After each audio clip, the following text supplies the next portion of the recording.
Tulungan mo ko! Tulungan mo ko! Sandali lang! Itakas mo ako sa kanila! Sandali lang! Bitawan niyo ko! Sasaktan nila ako! Sandali lang! Papatayin nila ako! Ano ba nangyayari? Tulong! Sinabot nila ang tatay ko! Sandali lang! Isa ka sa kanila! Bitawan niyo ko!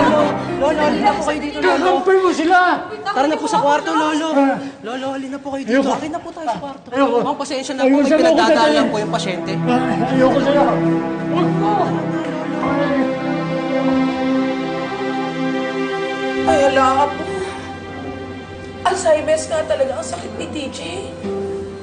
Sure ka na ba dyan, ante? Oo naman. Sana nga, hindi na lang ako sigurado. At sana, kinulang na lang ng bitamina ang utak ni TJ para madaling magamot. Ang nga, Remedios. Hindi mo dapat sinasabi yan.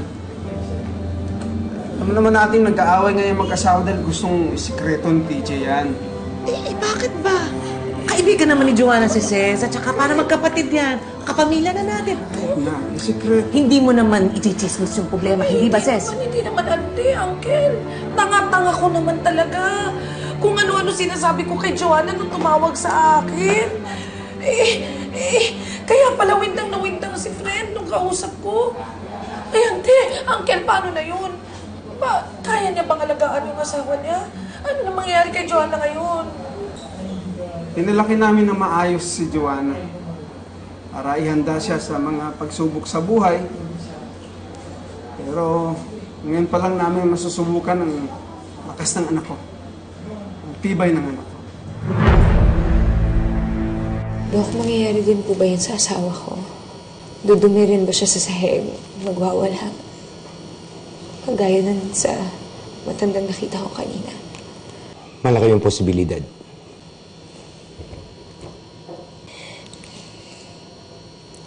Pero, Dok, baka naman hindi siguro umabot sa ganun kasi okay pa naman siya ngayon eh.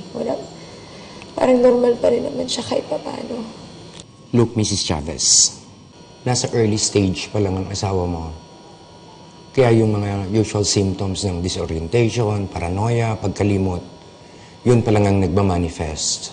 But as the disease progresses into the moderate or severe stage, lalala ang mga sintomas at magiging dependent siya sa'yo. Sa lahat ng bagay. Dok, kasi ngayon, napaka-independent niya. I mean, sinusubukan niya kahit paano.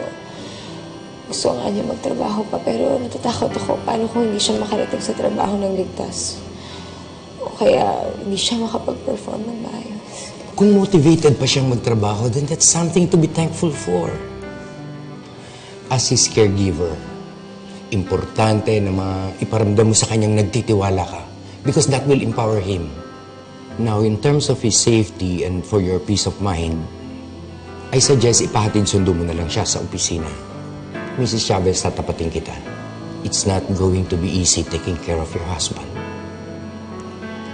You will need all the help from all the members of your family.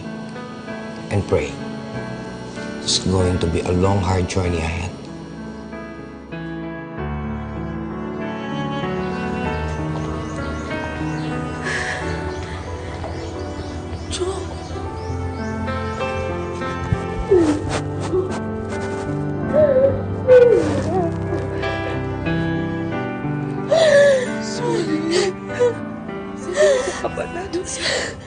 May Alzheimer's si TJ.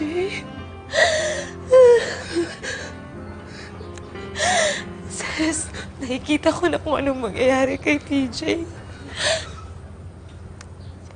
Unti-unting magbabago ang lahat.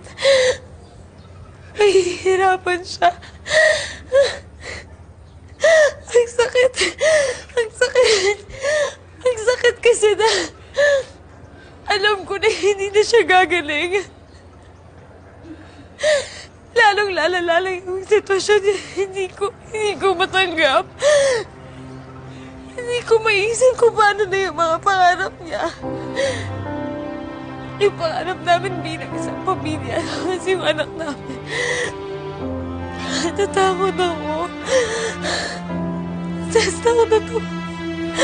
Ayokong panoorin siyang nahihirapan. Takot ako mawala siya sa amin.